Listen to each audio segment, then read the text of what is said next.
A match that I know we all were waiting for. CM Punk versus Drew McIntyre with the special guest referee, Seth Rollins.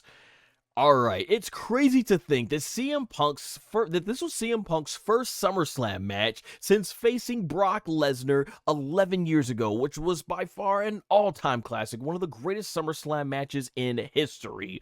And indeed, on top of that, they were mentioning how this was CM Punk's first match in 10 and a half years since he faced Billy Gunn, you know? So, man, that tells you how far it's been since CM Punk's been in a one-on-one match, at least in terms of WWE programming.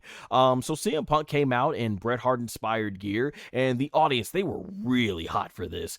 They were, from start to finish, but both of them just started hammering one another, which is good because anyone who's watched my reviews over the years, I don't like when there's a blood feud and the first thing to do is a collar and elbow tie up. No, you need to start going ham, just start swinging.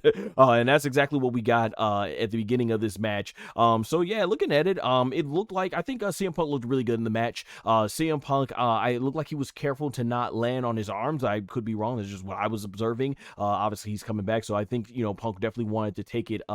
He definitely wanted to be careful in this match, and you could tell Drew also was being careful. It was very well thought out spots I was looking at in this match, because honestly these guys really didn't do a whole lot of special, whole lot of fancy stuff. It was just really basic stuff, and it worked, because that's what I always say. That's the power of character and story work, is that when your character and your storytelling is so over with the audience, very little is all that's needed to get over. Audience was chanting, "This is awesome," and I think that's fantastic. And yeah, so basically, both kept running into issues with Seth Rollins pretty much throughout the entire match, as far as what Seth Rollins would and wouldn't allow. And CM Punk, he's looking good so far. Yeah, I was saying, I already went through that in my notes. Next part I'm on.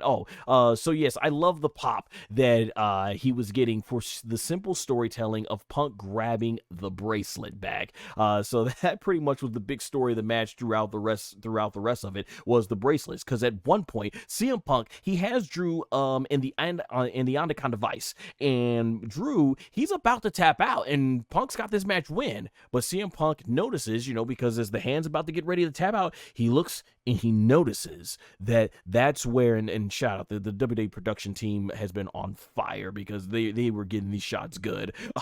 So as Drew is about to tap out, CM Punk notices the bracelet on his hand, around his wrist, and so he lets go of the Anaconda Vice, and he grabs the bracelet back, because CM Punk is letting his emotions get the better of him. He didn't want to wait for Drew to tap out first, and then he grabs the bracelet back. And there's even a point where Punk gets knocked down, the bracelet ends up on the canvas, and so Seth Rollins, he picks it up and starts wearing the bracelet. And I said to my friends here in a chat, yeah, this was kind of sus by Seth, because most times if you've noticed, when referees pick up things that belong to other wrestlers in the ring, they put it in their back pocket, or they'll go ahead and give it to the ring announcer / timekeeper to keep it until the wrestler is ready to get it up, but he ends up wearing it. So I can't blame CM Punk, because CM Punk thought Seth is trying to play games with him, because he knows how much there's so much heat between him and Seth Rollins. Now, obviously in the story, Seth meant well by it, but yeah, Punk's not taking it that way.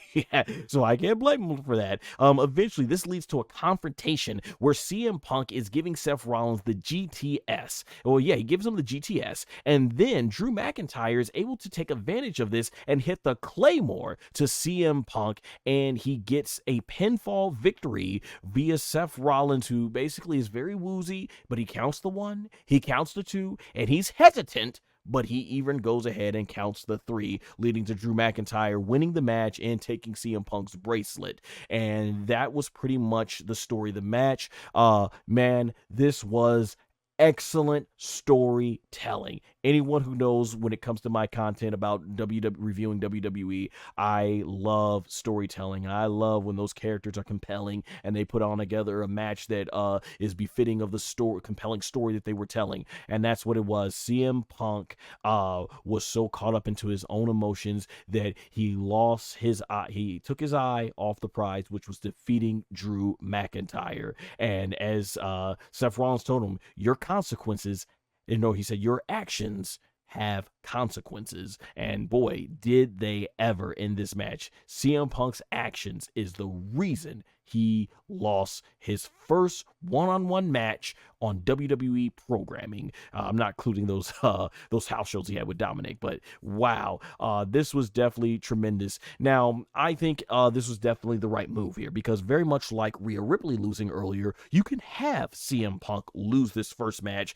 and build off this feud in the fall with Drew and Seth, and you can culminate at least the Drew and CM Punk version portion of the storyline. You can conclude that at Bad Blood in Hell in a Cell, because this is a feud that is definitely worthy of Hell in a Cell. And I also can't blame WWE here, because let's face it, if you've been following CM Punk's career, even going into AEW before coming back to WWE, CM Punk over the last 2 years, 2 or 3 years, he's had injuries. Now, I personally hope that these were just freak injuries that happen, and that they did not happen because his body is failing him, and it's failing to keep up with just the sheer nature of pro wrestling. Well, thankfully, it looks like CM Punk got out of this healthy with no injuries, and that's exactly what I want to see, because there's a lot of money on the line in terms of big money matches and big feuds that CM Punk can have, and having a really great all-time final run here in WWE. Especially, hey, it's still not too late. I would love to see Stone Cold Steve Austin and CM Punk go one-on-one. Even Austin started teasing that, hey, since he lives in Nevada and that's where WrestleMania 41 is taking place, he would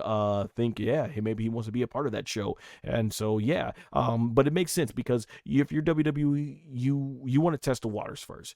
Let's say Punk won this match and you had big plans for him, but he ended up getting injured. That kind of messes their plans up again. But here, if Punk did get injured, well, and still lost the match, well, you can keep telling it narratively with Drew McIntyre. You can go on and talk about how he got rid of Punk and he's done. He made sure Punk is retired at this point. But obviously they don't have to tell that story. Punk is good, so I can't blame WWE for wanting to take the safe route just in case.